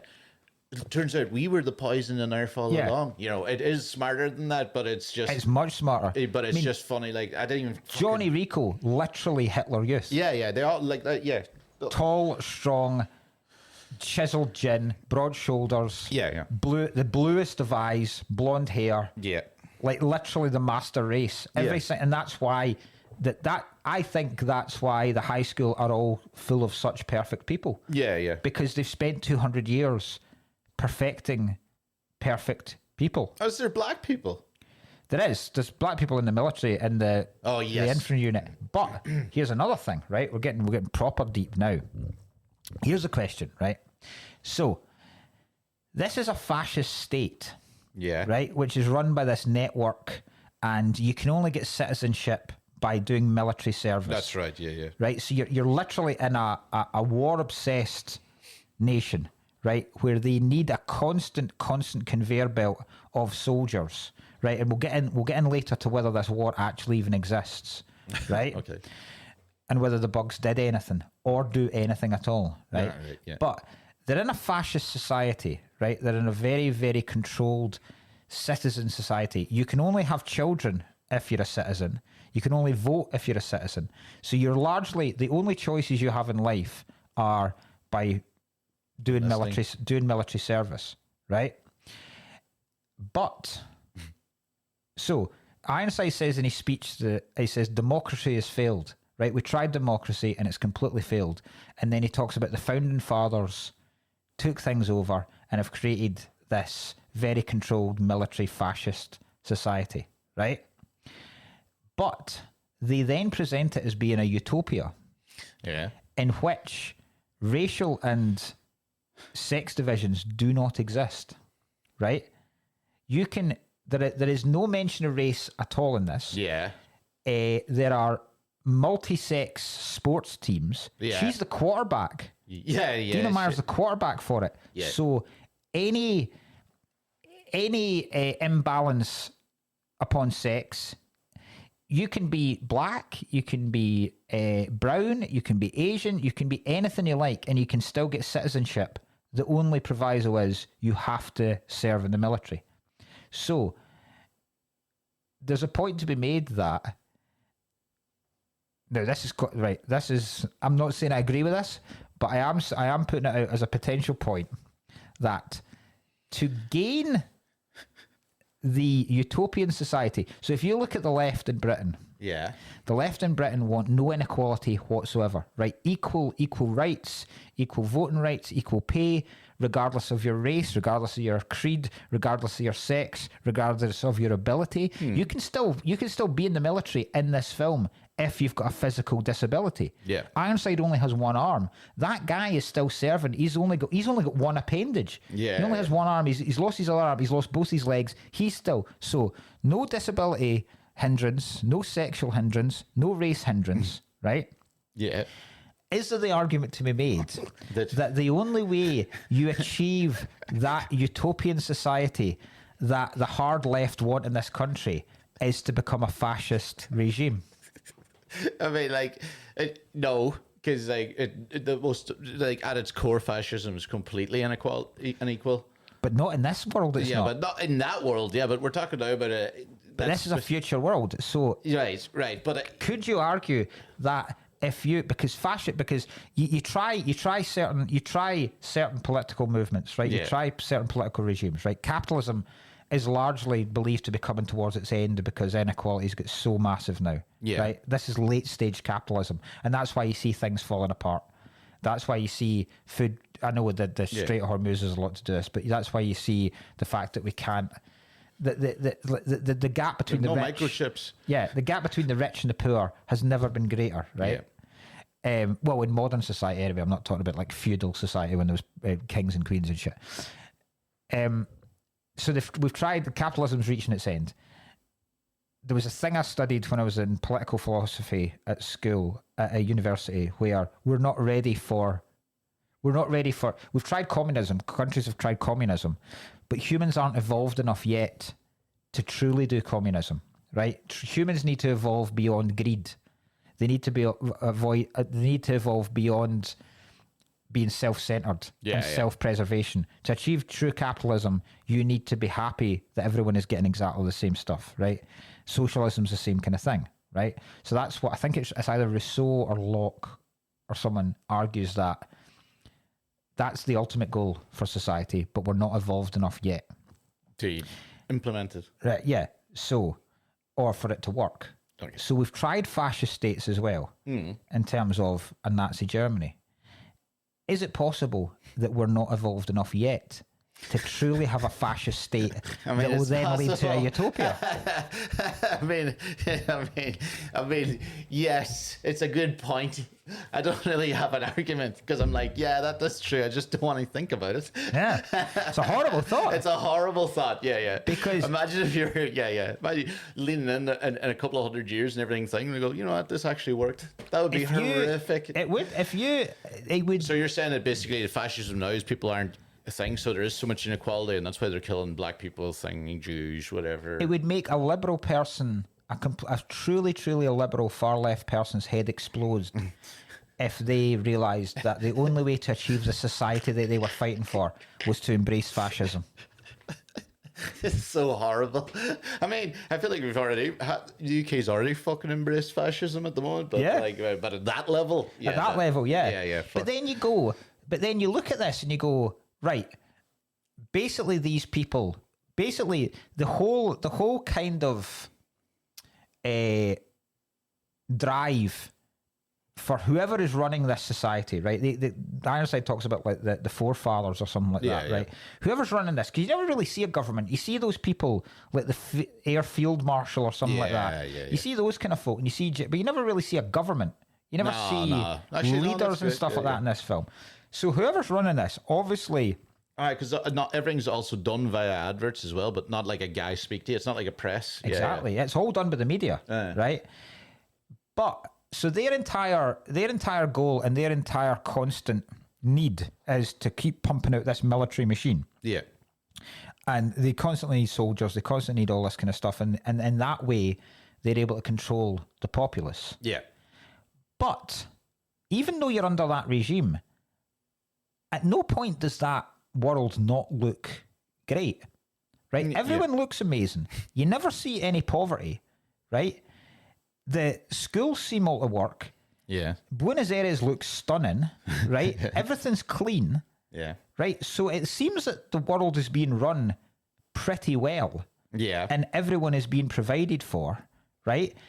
Even though Johnny Rico's mum and dad aren't citizens, they're wealthy as shit. Yeah, so it almost seems like you can bypass being a citizen by being wealthy as fuck. But there's no poverty here. So, having this military obsessed world, the world seems to be running okay. I'm not saying. Yes. I know what you're saying. I'm saying, a good point. I'm saying is the world's okay until you then inevitably have to go to war. Yeah, and then there's a good chance you're losing your life. Yeah. But up until that point, the domestic world. Seems good. Seems perfect. But in this world, is it just America? I don't know. Well, it's not. It's Argentina. So it's... I wonder what it is. Is that just like... I wonder what's happening in the rest of the world. Is it just basically the same government, I presume? And I think there's no borders in this world. Yeah, so that's why I presume... Kind of get that feel, yeah. And I think that's part of the reason why they need Clendathu and the bugs. Yeah. Because the way you break down... The way a government controls its people is to create an enemy. Yeah. Right? So the way people will do it in our country just now is to go blame immigrants. Oh, yeah. Right? Or some people will blame Jews. That's what Hitler, like, all your woes are because of the Jews. Yeah. All your woes just now are because of Muslims living down the street. Yeah. Right? That's all your woes. Right? If you could control the entire world by creating a completely different enemy that lives on another planet, you've no need for borders anymore because you've all now got a common goal, and that's to kill the bug. That works it out. Yeah. Fucking hell. It's deep today, boys. And the fact that I looked up, during Nazi Germany, Jews were often referred to as bugs. Oh, fuck's sake. Like they were lower than your human. They were lower than most animals. They were bugs. They were insects. Not even rats. Yeah. I have an expanded theory on that, right? Yeah. And I've written it down. So the military recruitment and them being in a constant state of war is a way of population control. Yeah. Oh, it would be, yeah. So one of the main reasons that the world is running out of resources is there's too many people. There's not enough resources for the people. Or, people argue there are. They're just not being dispersed enough. But in this world, maybe they found out the fact that population has to be controlled, and it has to be a kind of Thanos level of we can only have this amount of people, right? That's why the war is useful. You have to be a citizen. If you're lucky enough to get out after your military indoctrination and your military service, then you get to live in this incredible society. So the war allows population control. It also keeps the economy going because weapons are still need to be made, ships are needing to be made. So it keeps that all going. And it also keeps a utopian place on Earth because it stops any wars and any arguments breaking out on Earth. Yeah, that's true. Yeah. It's all happening over there. So you reckon they've got it all figured out? The bugs, so this is an argument we'll get to eventually. The bugs never attack Earth. No, yeah. It's all one way. It's all one-way traffic. We never find out why the war started. Well, why the conflict started. Yeah. I'm glad too. I think it's I think it's straight up humans have invaded them. Yeah, just that's it. And are using them as a very convenient propaganda tool. Yeah, exactly. To control everyone. That's great. Big fan of it. So it's some film. There's yeah, that's right. Remember the part where he's like 100,000 dead in an hour? Yeah, it's insane, isn't it? Fuck. Yeah. Aye, no wonder that was perfect for population control. And it's a counter that keeps going up and up and up. Do you know? I reckon why as well? It's good for population. Do you reckon? Maybe I'm just looking far too deep in this, but I kind of thought the whole way through this: is there something in the fact that the guns are shit? Right, because like everything's fucking thing, and they're learning this and that, and those guns are shite. I mean, if that thing's within like 30 feet of you, you're dead because it'll still get you by the time if you keep emptying bullets in it. Because its last breath will be to slice you down. So there's no way they can't get better guns. Them fucking things are shite. They're sitting like going. They should be using machine guns. Yeah. It should be a different type of fucking thing. There's also the argument as well, and I think this kind of falls up what you're saying, is they've got nukes. See if they really wanted to stop this, nuke them from the air. Yeah. Like they've got ships. Yeah. Send a massive fucking nuke down to Clondathu and destroy the place. But they don't want to because they need the war to continue. So you reckon that's... So you reckon that falls on your point. That's why the weaponry's largely shite. Yeah, I'm always just looking at it going like, I was like, and what's the tactic here? Half the time it's they get out, they get to a place and then they just line up and just shoot. There doesn't seem to be really any tactics. The military tactics are terrible. Once or twice, it's just like, you flank. Yeah. That's about it. It never seems to be anything other than line up and hope to God. At one point, Ironside sends his, like he's second in command. He was like, if you want a signal, you need to go up to higher ground, son. He knows, they must know there's flying bugs. Yeah. At what point do you think this guy isn't going to get fucking murdered? Yeah. So there's not much. Yeah, absolutely. Mobile infantry, not much military intelligence. Yeah, not at all. I have only one more point left in this that I didn't like. Right. The one thing I really didn't like in this film is, or maybe it's just Denise Richards, but fuck me, she can walk off an injury. She gets impaled through here and out the back, and another one down straight through. Yeah. And by the end, she's still out there taking photo ops and high-fiving people. Yeah. I'm like, can someone get her to a medic bay? She also handles a machine gun after that. Yeah, she is like, she's fucking thinking. I'm like, she's got two holes, literal holes directly through her body. Yeah. And she's sitting there going like, and nobody's like, right. I mean, does infection not exist? Does anything not exist? Shock, pain? Yeah. She seems to be absolutely fucking fine. I'm like, she's got a hole in her shoulder and her fucking, it was down here too. I'm like, she's losing possibly half an organ down there. Yeah. And clearly would be dead now, be bleeding. I mean, it's basically the same injury as Dizzy got. Yeah. Yeah. You know, like straight through the. Yeah. Hers was more like, obviously. Aye. Fucking. I'm like, right, well, Denise is either hard as fuck or dies in 1 minute after that movie finishes. Absolutely. There's no way that just because that fucking machine can zap you up. She's like, she's nowhere near it. Unbelievable. I've got trivia, and then I've got bits that I like that I would like your reaction to. Good, right. More ammunition used in this film than any previous movie up to this point. Okay. 300,000 rounds. There you go. Like, Yes. yes, right. Okay. Cool. First ever mixed shower scene in an American film. Wow. Surprised me. Yeah. What disappoints me slightly? No knobs. Aye. Not Cowards. a cock to be seen. Not a cock and scene. They just thought it was fine. A lot of arses, a lot of tits, not a cock to be seen. Listen, I wouldn't have minded a Casper Van Diem cock. I wouldn't have minded it. I wouldn't have minded Jake Busey's wang. I'm just saying it would have made the scene better. It would have made it more realistic to me. Yeah, if they're trying to have it as some sort of nobody cares thing utopia, then it should be just all. You would think that. But they didn't have fannies in it, did they? Really? No, they didn't have any fannies. So I reckon they just went no reproductive organs. See, that's where it always falls down though, because women have, if you like, women have two. Yeah. I don't really count an arse. Like an arse, I can show an arse on kids' TV. I don't fucking care. It's not like. Yeah, okay. I never see an arse as.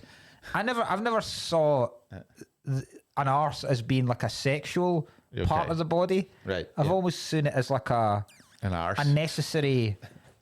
Necessary part, like it performs a function. Your arse, it gets rid of waste, right? You can't do without it. No, you can't. You can do without the others, really. Yeah. If I was to get rid of any of the erogenous zones, the arse would go first. Right. Okay. Every time. Okay. Right. But then women have two. Women have got two arses. Chebs and two arses. Women have got two arses. Right. Yeah. This is funny. Yeah. So, 2016, Casper Van Dien plays Johnny Rico. He's picking up his two daughters from school, right? So he says, I went by the line at school, I drive up to school, and then when I get there, there's these 6 10 to 8-year-old boys hanging out with my daughters. I pull up, roll down the window, and they all go, hey, Johnny Rico! Great. That's fucking great, right? And then they turn to their daughters and go, why didn't you tell us your dad was Johnny Rico? Right? And then he asked, how the hell have you seen Starship Troopers? I said, oh, my dad made us watch them. Right, so he's thinking that's pretty cool, right? The fact that the dad's gone, I need to watch this fucking film, because I'm already going, I need to show him that, I need to show my wee boy this film. He'll fucking love this film. Yeah, absolutely. They get back in the car, his daughters ask him, were you naked in Starship Troopers? And he's like, yeah. And then they're like that, what, like naked? And like, yeah. And they never spoke to him for a month afterwards. They were so embarrassed the fact that their dad was naked on telly. Fuck's sake. When they filmed the mixed shower scene, right, some of the cast were understandably, because there's a lot of people in that shower scene, some of the cast, particularly the extras, were a little shy and a little worried and a little reticent about going completely naked. So, how did Paul Verhoeven and his cinematographer Jost Van Cano deal with that? They fucking filmed it in the buff. Did they? Two of them just stripped it right down, stood there with the cast, completely in the buff. Fucking Dutch, man. That's the most Dutch shit I've ever heard. Incredible. I would have loved the fact that if there was some guy like a screenwriter just there in the buff as well. Didn't even need to be there, just fancied getting in the action. Who? Imagine there's an old guy, like, who is that guy? Absolutely brilliant. He did it just as an example, and so everybody started to laugh, and then the film was filming no problems. But apparently they didn't know he was going to do it. They were like, oh, really, really nervous about this kind of scene, and he just went, right, fucking whapped him off, got his Dutch cap out, got his clogs out.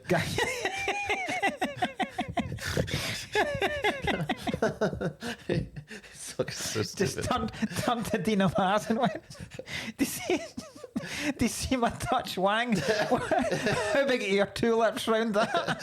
Fuck's sake. Imagine if he was actually genuinely fully naked but wearing only clogs. In that shower scene, so everyone's completely naked and they're moving with the camera. You can hear the little clogs and pigtails. Like, surely not. Paul.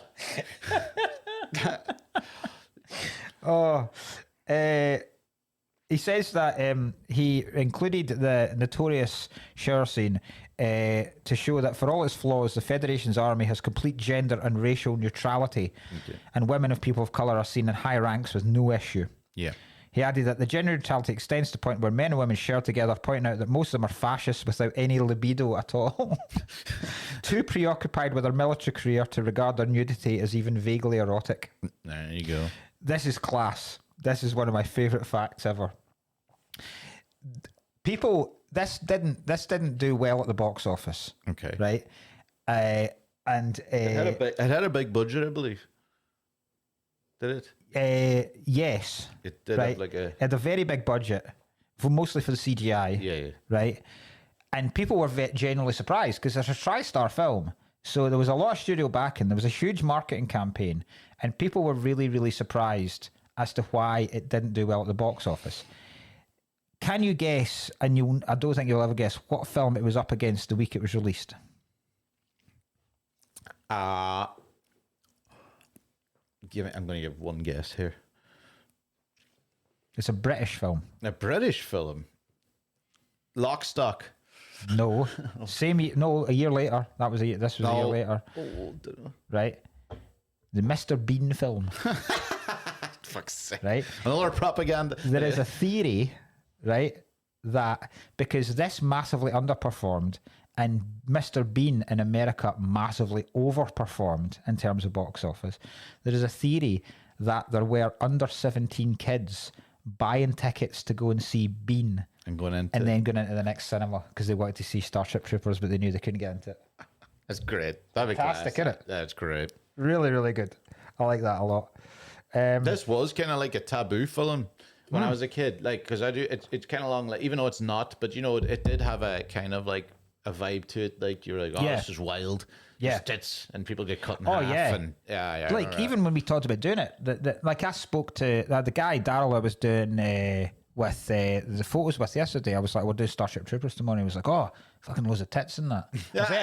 Tits and fascism. That was the big one in the day. You're like, it used to be like, and especially when you were like a young teenager, you'd be like, I hear there's a pair of tits. Well, in this. fucking Wild Things a year after this. That's the ultimate. Like, right, things that we talked about the CGI really holding up.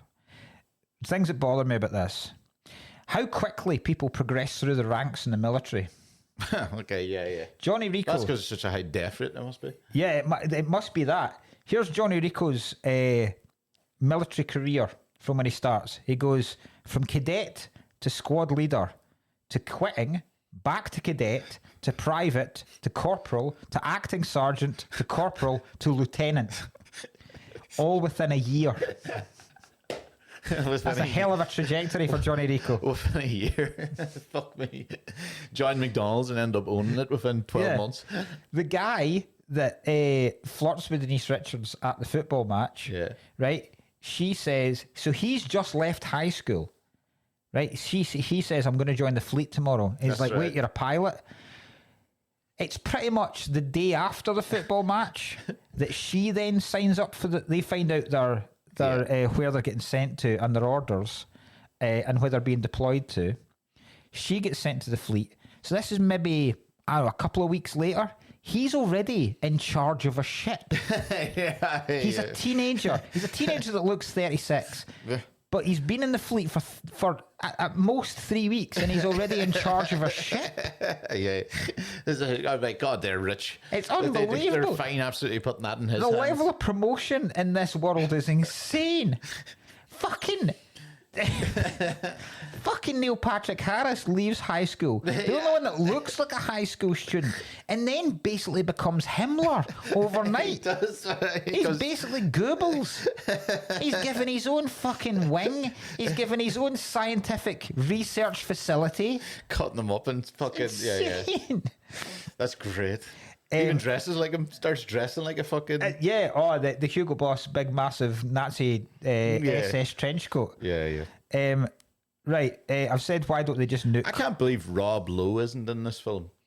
It's a very Rob Lowe film, isn't it? I can't explain it, but it is a very Rob Lowe film. Lowe? He looks like he'd be in like just another guy in it. Do you know who auditioned for Johnny Rico? Who? Van Damme. Mark Wahlberg and Matt Damon. Glad neither of them. Nah, neither of them were famous at the time. Yeah. Because this is just before Good Will Hunting. Boogie Nights. Very nice, yeah. Other things. These are kind of I've talked about why didn't they just bomb Clondatu. Some of these are questions, and some of these are. There's some people in this, by the way, that I spotted, and I was like, "Oh, that's Elliot Carver from The Wires in this." Yeah. Hank from Breaking Bad. Hank from Breaking Bad, yeah.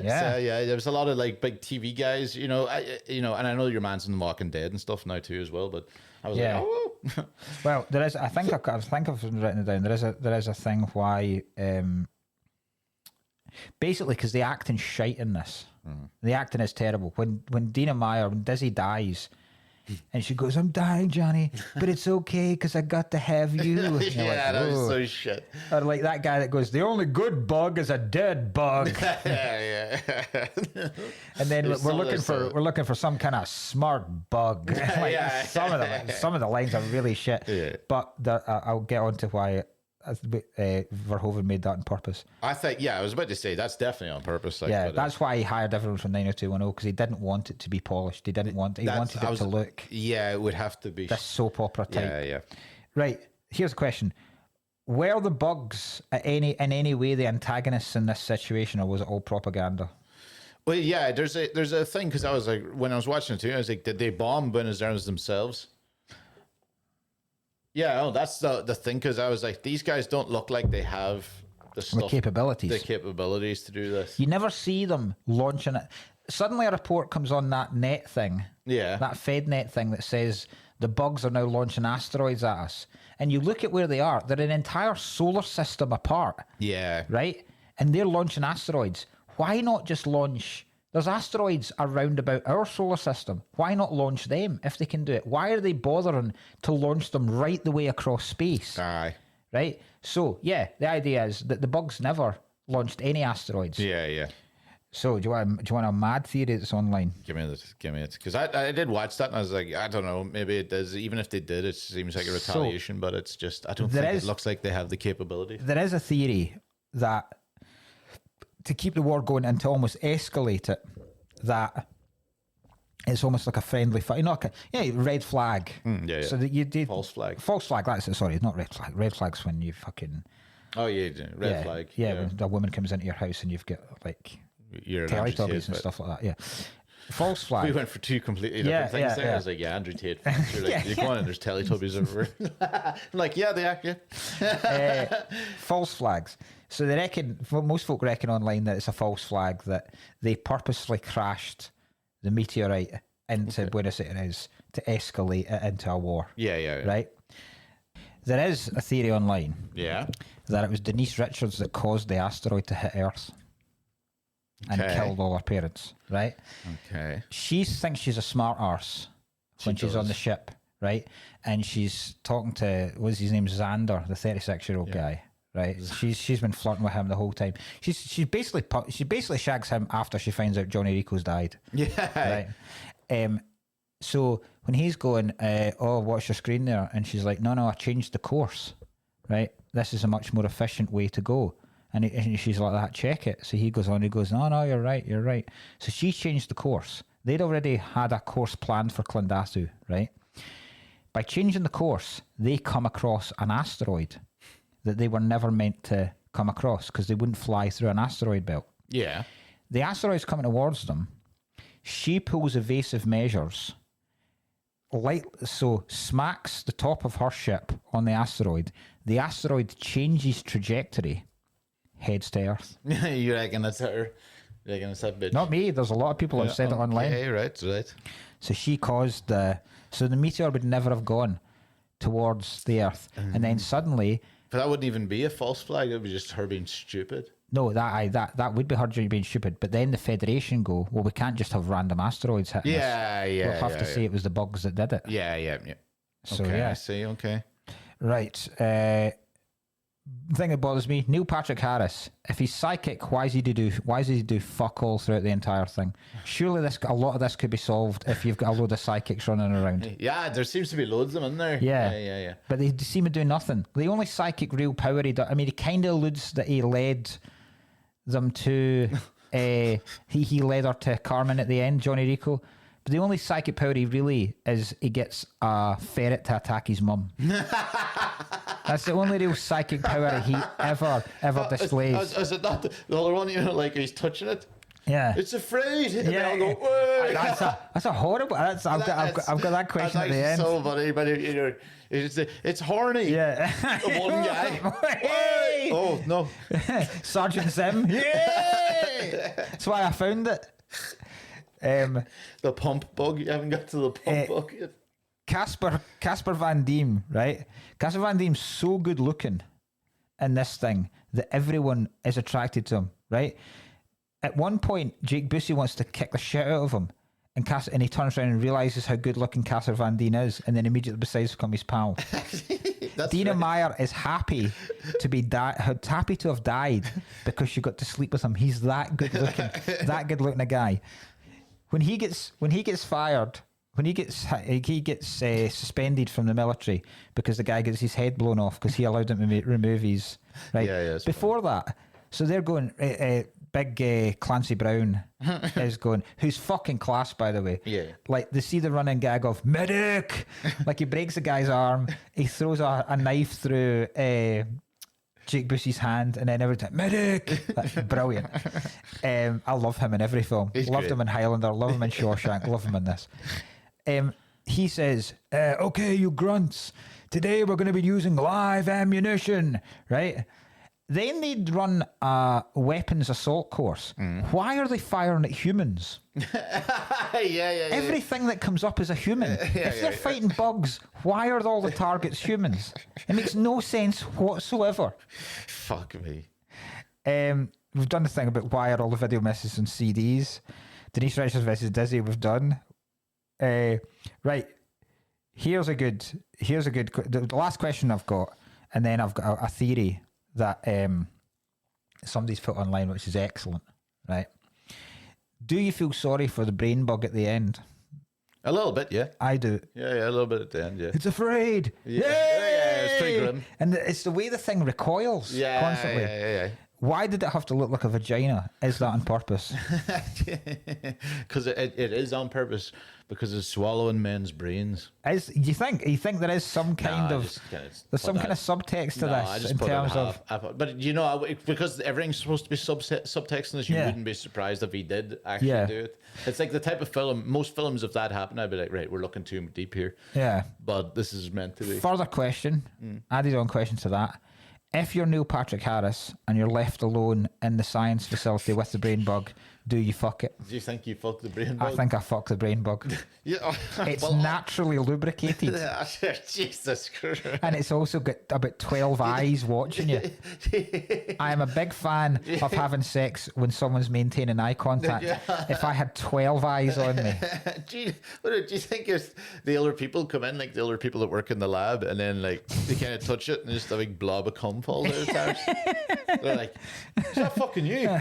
My God, they're learning about us faster than we think. They've managed to produce semen. They've managed to just seduce me.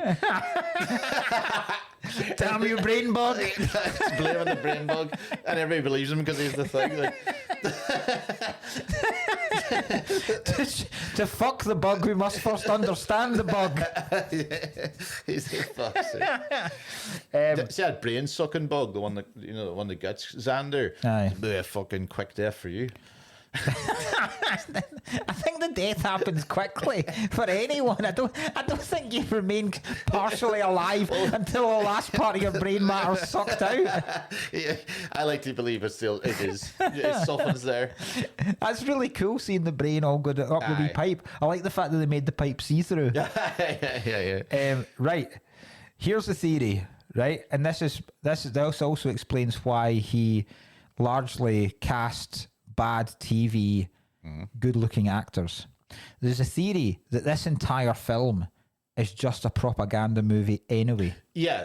So Yes, so I agree with that because that's what I thought when I was saying like you don't see the people doing the thing. So the Yeah. whole thing they are wooden because they're talking to each other like an advert. Yes. Yeah, no, I got that. I thought that immediately.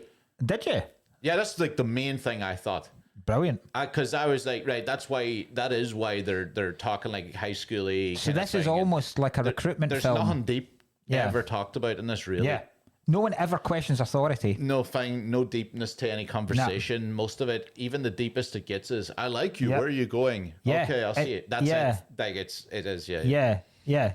Yeah, I thought that. Yeah, so that's why they're all beautiful. That's why they're all so wooden, because they are just TV actors that are written. Yeah, the film would be terrible. And each time it comes to do you want to know? Do you want to do more? Those are advert breaks within this propaganda film. Yeah. That's good, isn't it? Great. Yeah, I didn't get that. That actually, would you like to know more? That was the actual one on the. Yeah. No, I didn't get that, but yeah, that'd be great. So it's almost like this is being shown to a military school. That's the only reason Johnny Rico's cast. Yeah. He looks like a teeth advert. He looks like G.I. Joe. Yeah, G.I. Joe teeth advert. Yeah, clean. Yeah. No spots. Yeah. Great film. Clearasil's fucking nailing it. Yes. Oh, they're smooth. Smooth. Even their arses are smooth. Not one hair on any of them people. Well, that's because like when they get their like thing, they're like, "Oh, can you reattach that leg?" And that wee machine is like, "Also, just give me a wee landing strip and take my hand laser and do my eyes while you're at it." Straighten them my teeth. Why? And I don't understand. Could you make my cock bigger? And the machine, they're like, it's not built for that. Don't know why I would speak like that. See Ironside, right? Yeah. See if they've got. This is what I didn't understand. Do you think he lost his arm before the regenerative machine? Must have, aye. It must be a new thing, and that's why the guy down there as well is living there trying to. Why does he accept just dying then? See at the end when he gets sucked in by the big bug and loses both his legs, he's like, "You know what to do, Rico." I think he must know he's just fucked. But surely he could have his legs regenerated. Did he have anything else happen to him in the... I don't know. Oh, yeah. I always found it weird that he just accepts. I mean, I know it helps the plot line because he's like, he shoots the guy he basically sends to his death. I expect. Aye. He's like, "You know what to do." Yeah. Maybe that's just part of. Maybe he has been told. Do you know what? To take it even deeper with the whole military conveyor belt thing, maybe he's been told that he needs to move on now. You're a martyr. You need a martyr more than because Rico now needs to be the lieutenant, so that another young person can now become the new Rico, and so it continues forevermore. And the war never ends. They don't want the war to end. That's why they don't nuke them from space. They never want the war to end. Yeah. Good. Brilliant. That was a deep one. I love it. Some great stuff, man. Tell you what, fucking see, sometimes people just think we talk about breast reductions and cock sizes. We don't. Sometimes. Genius in this. Sometimes. And I reckon... Next week is going to be a lot of fun. I reckon we'll cover this with a lot of nuance. Yes. And not just something like, Michael Duncan Clark, is it? Michael Duncan Clark grabbing Tom Hanks' balls, basically, and healing him by just grabbing his knob. Yep. A lot of good stuff in that. Good stuff. We're going to have good fun there. Next week, we'll be doing something different. I'll be in Australia. And so if there are any, I don't even know if we do, if we have any Absolute Cuts fans that are in Perth in Australia, I'm going to be there from Tuesday onwards for a week. So next week we're going to be Ryan's going to be here and I'm going to be in Australia and we're going to do an intercontinental... It's going to be like... not transatlantic. It's going to be Rico and Carmen all over again. Trans-Pacific. Yes. Then I'm going to send it all back to... I'm going to send my bit back to Ryan in a tiny mini disc CD. Or just do the interstellar travel thing. Right, thank you very, very much. We're going to do Return of Oz. We're going to do Return to Oz. Return to Oz. And Return to what Oz. did you say about that too? Because it's a fucking wacky episode. Yes, it's a mental film. So if you haven't signed up to the Patreon yet and you want to see the tons and tons and tons of episodes that we have there, please go to that. We also have a thing too, like to check out. Is your Fringe show on sale? Yes. Yeah, I haven't actually plugged that fucking thing. Neither have I. And our fringe shows are kind of on sale. I don't have the poster up. And I've not got the. I was going to properly plug it once I had the poster done. Same, and I will add to the episode descriptions on there you go. everything. I'll add the two links to both of our. So once we properly start, but yeah, our fringe shows. If you go, because I'm in Monkey Barrel. You're in Monkey Barrel. I'm in the Stand. So if you go to either of those websites and search our names, you will find the shows if you want to buy this early. Yep. And then apart from that, go to there if you'd like to know more. See ya.